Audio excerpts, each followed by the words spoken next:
But speaking of two people, Sandman, who had differences of opinions, you were telling me about Freeway Ricky Ross, the real Freeway Ricky Ross. He sat down and he did an interview and he went in on Rick Ross, man. Crazy. Yeah, he was on Fox Soul. They've been getting a lot of people lately. That and obviously Freeway Rick Ross is one of the biggest drug dealers of all time. Did his time, came out, became an advocate, became an author, also became a person, one would say, of identity theft because victim. Yeah. Freeway Rick Ross would not be known as big as he is without Ricky Rose, Rick Ross. Now, if you don't know anything about Freeway Rick Ross and you were first introduced to the name in hip hop, one would think that that was Rick Ross's name and not Freeway Rick Ross's name. No, they've been through court, they've been through legal battles and things like that. They spoke on it before, both of them.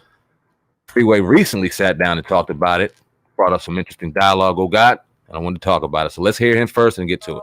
Feel about having other people calling themselves the same name as yours? That's like a double-edged sword, right? You kind of feel flattered, you know, that somebody thought enough of you to name themselves after you. And then I was in prison when I first heard, so it was kind of disrespectful because I said, well, you know what, he could have reached out and asked me, was it okay to do that? And by that not happening, I'm good with it though. You all at it? Yeah, we hollered. Yeah. And in a good way? yeah, it was just a friendly conversation. Okay. You know, I was like, hey, you need to come to the prison, you know, so we could really talk, because I was on the telephones, you know, and the phones are recorded. So I didn't want everybody to know what we was talking about, especially not the prison officials. Right. And we had made arrangements. He was supposed to come down to the prison and visit me so that we could talk business. Did he come? He never came. He changed his number. Oh, wow. I don't know what happened, but you know, it didn't go the way I thought it should have went. Yeah. Okay. That's very disrespectful. So it's squashed now. So it's all good. Not squashed, but you know, it's not important. Okay. Right. You know, it's not something that I think about. I don't talk about it unless somebody brings it up. Okay. I got so many other things going on right now, you know, so many other things of importance at this particular time that who took my name is, you know, it's 4 guys that uses my name. Oh, really? Yeah, it's been 4 rappers to adopt my name in some form. 4 rappers? Who was that? Well, you know, we got Freeway from Philly, which is my man. You know? Okay. And then we got Freeway Rich from Kansas City, All right. who in his own rights have gained some stardom. And we got the Freeway Boys from Cincinnati, who also use it. But there's only the one that has the Rick Ross. Well, Rick Ross used my whole name, you know, and he probably gained the most stardom out of everybody, even though Freeway had gotten pretty big when he was with Jay-Z. You know, I think he had sold like 500,000 copies. He went gold. But, you know, with him, it's a different element to it. You know, he wrote me and was like, hey, man, I love you. You know, that's why I chose your name. And then the other guy, he goes around and tell people he never heard of me. Right. You hear those type of stories, it just kind of make you feel like, you know, what's with this guy? You know, why can't this guy just come out and say, be honest. You know, what I am and what I do. And then the way he raps too, you know, he raps about selling drugs. Right. And he never sold drugs. You know, he was a correctional officer, had a credit card in high school. It's ironic. You know, comes from one of those great backgrounds, went to college and played like he couldn't read and write. You know, I'm like, why do you make mockery of stuff that normal people go through? I'll stop it right there, man. Great interview, great dialogue. The woman was beautiful, by the way, on the Donnie show. Goodness gracious. But listen, man, he said some interesting things. He talked on Freeway, which I honestly didn't even know that they correlated. It wasn't until Freeway Rick Ross came out that it was kind of like, oh, okay, you took homeboy stuff. Before I go in, man, what do you think about that? Well, back, you know, a few years back, 2014, he actually tried to sue Rick Ross. He lost that case for $10 million, you know, for stealing his persona and whatnot. They eventually, you know, threw it out. But yeah, I have to agree with Freeway Ricky Ross, man. You just got to look at it like, you know, if you built this name for yourself, regardless of what you did, somebody just takes your whole, you know, thing and profits millions of dollars off that, obviously you're going to want some type of compensation for it. And then it's like, when I never knew this part, but it blew my mind when he said that he reached out to Rick Ross. Rick Ross supposed to come meet with him and he changed his number. It's almost like F you, you know what I mean? And then, you know, him not owning up to it Then I remember, because we used to do the throwback game heavy. I'm having a video up where Rick Ross was talking about. They asked him, was he correctional officer? And he lied about it, and he came clean. So definitely some credibility issues with Rick Ross back then. You know what I mean? I'm not saying that it affects anything that he has going on right now. He says that he really sold drugs. Freeway Ricky Ross said he never sold drugs. I don't know, but definitely from what I'm hearing and some of the facts that I know, I always kind of thought that, but I kind of just, it was so long ago. You just move forward and just. We know a lot of it's entertainment anyway, but beats and stuff is good and whatnot. But Freeway Ricky Ross is 100% balls accurate, as they say with this one. I agree. I listened to a lot of his dialogue in regards to this this particular topic in Rick Ross taking his name, and I knew about the conversation of him calling him and reaching out and him changing the number. I heard that before, but what I didn't know is that it was while he was in prison that he found out and took offense to it, because you got to think in a situation, you sitting in prison for God knows how long, then all of a sudden this dude takes your name, doesn't say anything to you, begins taking money that you could possibly be using toward books, toward commissary, toward your family, whatever. And he can't even offer a conversation after promising you he would. Then he changes it up on some shady stuff. That's shady. Very shady. And then it kind of reminded me, of checking in. We was talking about checking in a couple of days ago. And the respect factor, the whole thing. Now, he said Freeway took my name, but it was out of homage. He wrote me a letter saying how much he admired me and how much he respected me. And this is why he took it. He took it out of homage. A brother sitting behind bars could respect something like that, seeing that, and then kind of gaining some fame and throwing homage to it. Essentially, yeah. Checked in. Right. I'm sure the other brothers in Kansas City and Cincinnati did the same.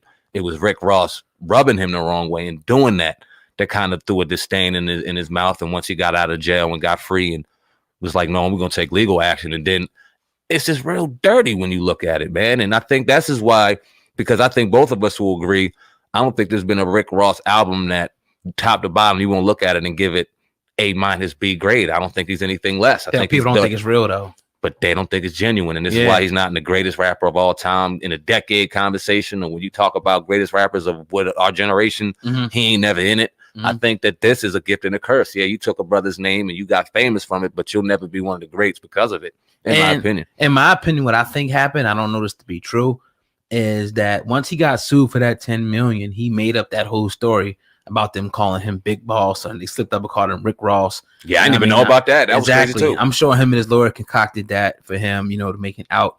He ended up getting off on like some type of constitutional technicality or something, being able to use certain things like that. But you should have paid homage in some way, whether it be because this is this person's image persona. You took it and you got rich with it. But again, the courts decided against that. And I'm glad that he continues to speak out about it, because obviously it's been over the years. He reiterated it. The host on there asked him about that. And definitely questionable, man. A lot of stuff in this hip hop game is questionable. And I would go out to say it's more rappers that are fake and rap about stuff that they never did. We definitely understand that, man. But, I think somebody like Rick Ross, if indeed all that stuff that Freeway Ricky Ross is saying about Rick Ross is true, is a real shady character from what it appears to be, in my opinion. Yeah, no, that's a fact, man. And when you said like we got to question hip hop, it made me think of another story that I want to throw in here real quick. Yeah, it was from our man Pete Rock. But before I do that, let me finish out by saying, yeah, man, Rick Ross, I think he definitely owes that brother an explanation. At first, when I saw the headline, I'm like, damn, it's been a long time. We're still harping on this. Like, I wish you would have moved on, with all due respect, Mr. Ross. But I'm glad that he started out by, look, it was a question. I've moved on from this. He answered my question in that. Yeah. I'm past this. I wish people would talk about the other great things.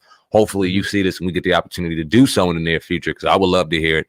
But it is still good to hear dialogue and hear why, because there's a younger generation that goes and sees Rick Ross and sees this and sees that and doesn't know that certain things need to be discussed. This brother took somebody's identity. Do you take him serious now, knowing more of this information? You take Rick Ross serious? I respect Rick Ross as a rapper, entertainer, more of a businessman. Yeah, definitely. And as a businessman, a black man out here doing this thing 100%. But I always would put an asterisk next to his name when it comes to greatest rapper, because William Roberts is not Freeway Rick Ross, and to give him the excuse you did, ignore his calls, go about it in a way that I can't perceive to be honorable, a way that anytime I've ever heard you speak, anytime giving an interview, you don't seem like the type of brother that would have a conversation with a man and then turn your phone off and switch your number, and don't seem like those kind of things. So for that reason, yeah, it'll be an asterisk always next to Rick Ross. And he's lucky that pretty much that even through this whole situation, Freeway Ricky Ross kind of still was able to be successful and get interviews and turn into this big figure that he probably kind of just fell back from the whole situation and said, all right, whatever, I'm still doing my thing. So, nevertheless, I mean, like you said, that asterisk is definitely next to Rick Ross's name in that category, man. Definitely, I agree. Yeah, man, the transition real quick. Oh, God, this is off script a little bit, but when you talked about hip-hop and just the questionable antics in hip-hop, it just sparked my brain and made me think about Pete Rock. Now, Pete Rock is a hip-hop legend out here in the hip-hop game, and he threw on his IG a caption of Tory Lanez talking about how rap is in a horrible place. Now, before I play the audio of what Tory Lanez had to say, let me read the caption. He said, "Horrible. This new shit is forced. No leadership, just followers. What happened to the actual artist who gave you official inspiration for real to become something in music? For me, it was Marley Marl, Teddy Riley, Howie T, 45 King, Larry Smith, rest in peace. This generation shits on that leading music to a bad place. Where I come from, if your talent wasn't for real, you had no chance. The music business is built for music people, not just any artist, any DJ, or any producer. God had to bless you with something real to share with the world in order to be seen or heard. Your true talent had to shine through. Today, you don't have to have talent no more, just to look at Instagram page or some sort of social media presence, or you can also act like an idiot too and get on. Integrity of hip hop is out the window due to greed and thirstiness to be popular. That torch bearers and dudes who keep the music real. Even some artists from my generation can be annoying.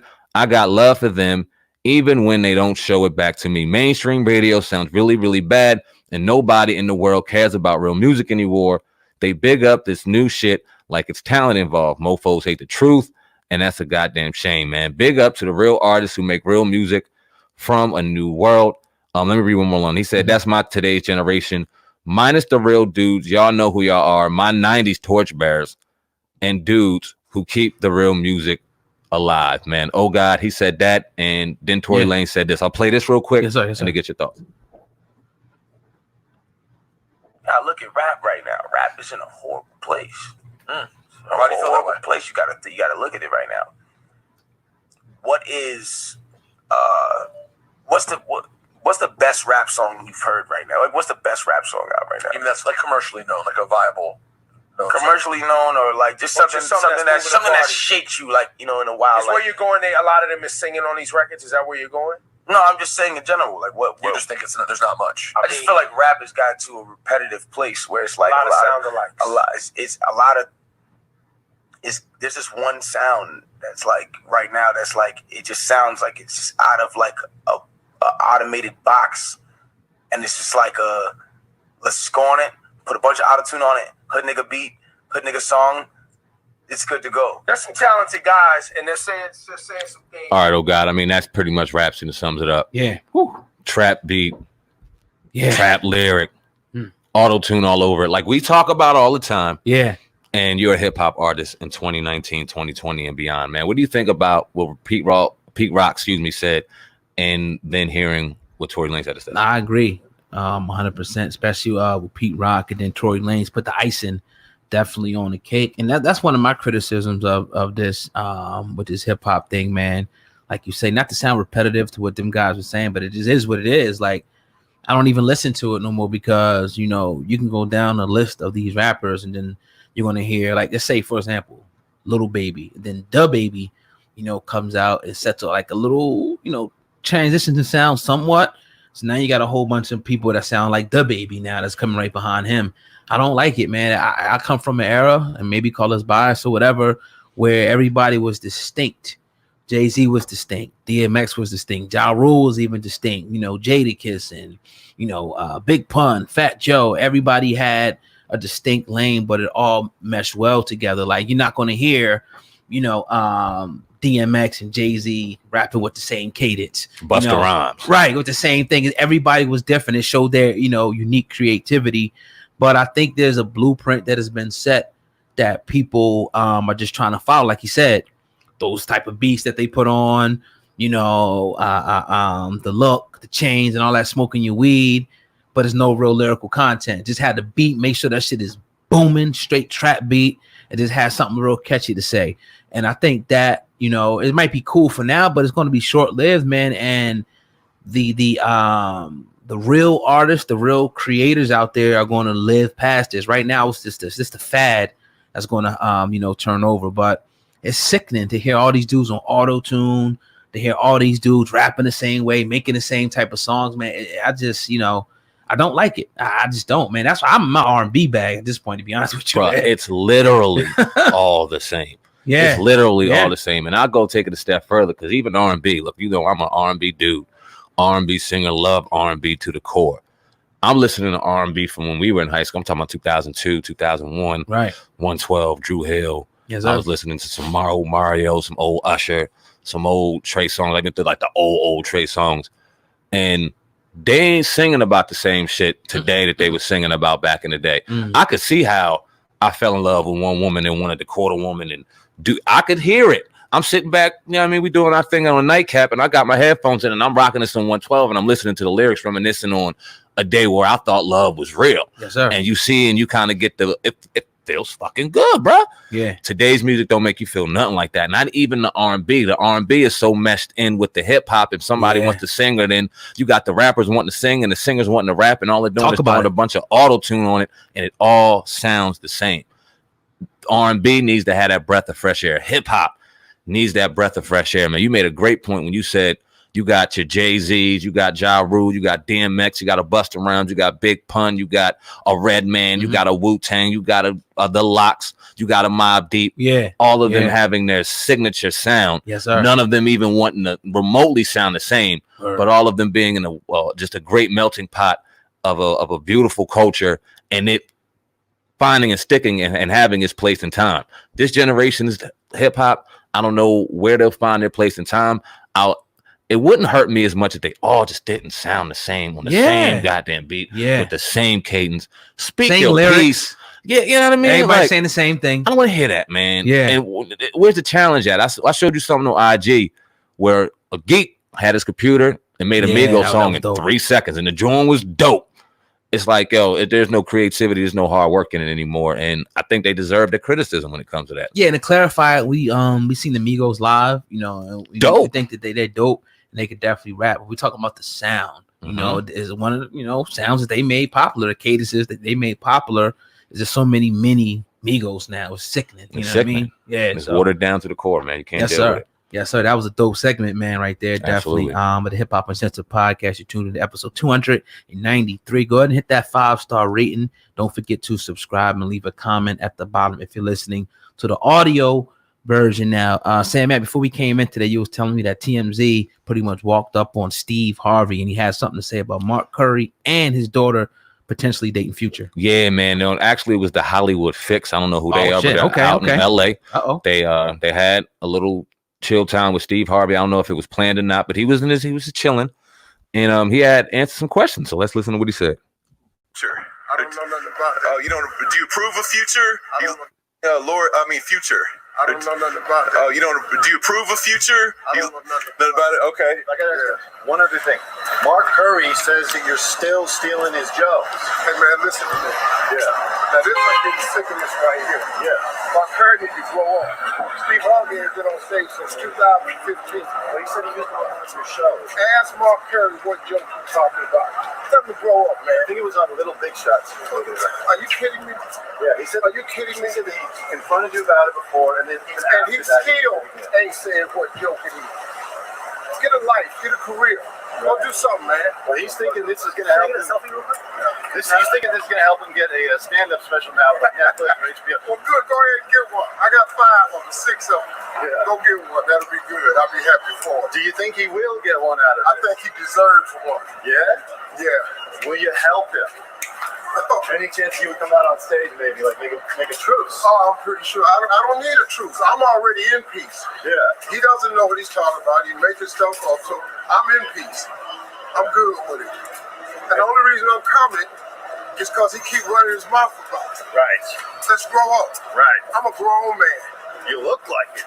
Never stole a joke in 35 years. Yeah. You think he's just trying to get a reaction Is out of anyone you? stealing from you? I don't know. I don't care. I don't care. If you're good at this, you can make a living at this. Right. You crying about a joke, man. Grow up. And come to me like a man and tell me what the joke is. Okay. He still won't say what it is. We'll put that challenge out there to him. It ain't no challenge, man. Well, to come to you and be honest about it. We've already talked about it, man. Yeah. You talked to him personally. Personally, we've already talked about it. There's nothing to talk about. He won't even tell me what it is. Right. Wasn't I saying? Were you? Steve was fired up. He said he was tired of hearing about it, tired of hearing his mouth running around. I want to like Steve Harvey, man. He's done something. He's kind of like a Stephen A. Smith. I appreciate what he's done for history. I really appreciate him, but he's done some things that I just can't agree with. Who do you believe here, Sam, man? Do you believe Mark Curry or Steve Harvey? Based off of other people, I tend to believe Mark Curry a little more. But he didn't put out what was stolen. Very true. Very true. And I'm not going to argue that point. I'm not. Only reason I tend to believe it, and maybe Mark Curry's running with stories that he's heard before. I don't know. Mark Curry, I've seen stand-ups with him in the past. Funny as hell. Doesn't seem, or I could see how somebody would want to steal his jokes because he was funny. He was raw, uncut, and one of those people kind of like a boxer where you got certain styles that people are just running away from, don't want to box against. Right. I wouldn't want to go ahead and do a stand-up after a Mark Curry because he was tearing stuff up. Right. So all that being said, it could have possibly happened. I could see it.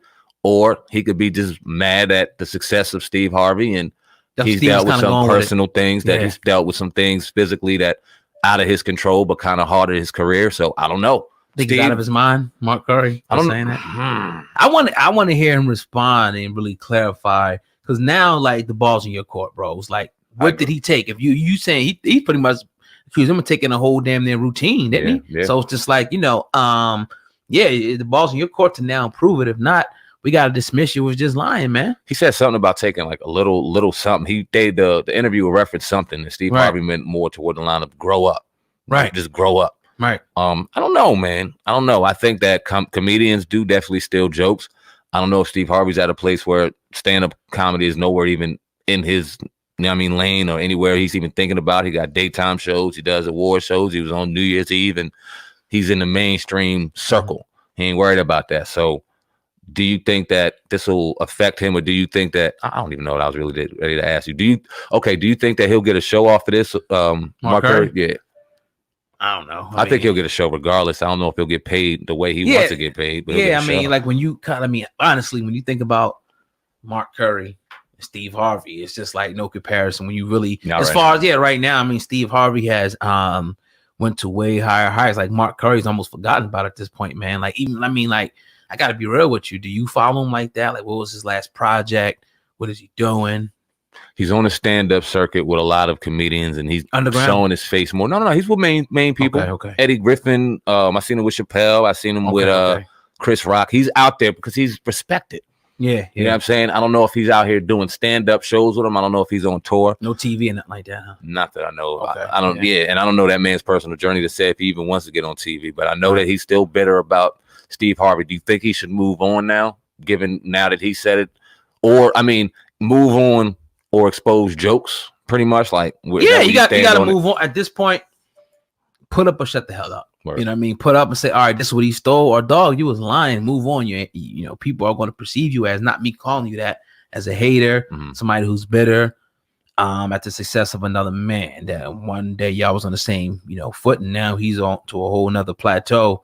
You're now just making stuff up. All right, what did he steal? Like, if you're saying somebody stole something in the routine, you should be able to say, okay, this was when I did it, right? And this is when he said it. Yeah, simple as that. I like to hear that. You think that you think Mark has a chance of doing? Mark Curry has a chance of doing that, or you think this is going to be the last time you hear this? If it is the last time we hear about it, and he doesn't expose the jokes after he just got called out to do it, then I think it is what it is. Time to cancel him. I ain't canceling Mark Curry, but I'm canceling the whole stealing jokes thing and just move on. Yeah. You know what time to move on. Definitely. I'm glad Steve kind of cleared that up because it was looking bad for a minute there. He was sitting there in his I don't know what kind of suit he had on this John, but he was grand popping it up. He was strolling down Hollywood Boulevard. Oh yeah. That Future question had him pissed. He was live and bubbly. As soon as they asked about it, no comment. Don't talk about my daughter. Yeah, well, shout out to the Hollywood Fix for getting that episode. Go check them out when you get the opportunity. Definitely. Indeed, man. Shout out. Yeah, man. But that's episode 293 is in the books for tonight, Sam. Man, we're approaching the 40-minute mark of the show tonight, man. We're excited, man. We got some great things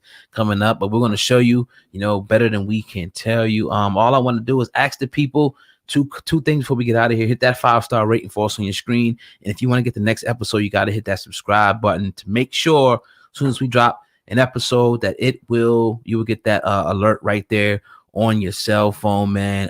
With that being said, a great show today, Sam, man. That's all I got. Is you got something else? Nah, man. I just want to give a shout out to the people that watch the podcast. If you're watching these segments on Viral Hip Hop News Uncensored, the Uncensored podcast, keep hitting that like button, keep hitting the notification bell. We do appreciate you. Yeah. Got some great things in store. Of course, we will bring you every step of the way along the way with just more of the action, not speaking. Yes, sir. So we will show you everything we got in store for you guys. Very, very excited in the upcoming weeks. That's all I got, man. It's Sam, man. Viral Hip Hop News. Oh, God. Hip Hop News Uncensored. Together, we are the most dangerous podcast out. The Hip Hop Uncensored podcast. Over and out.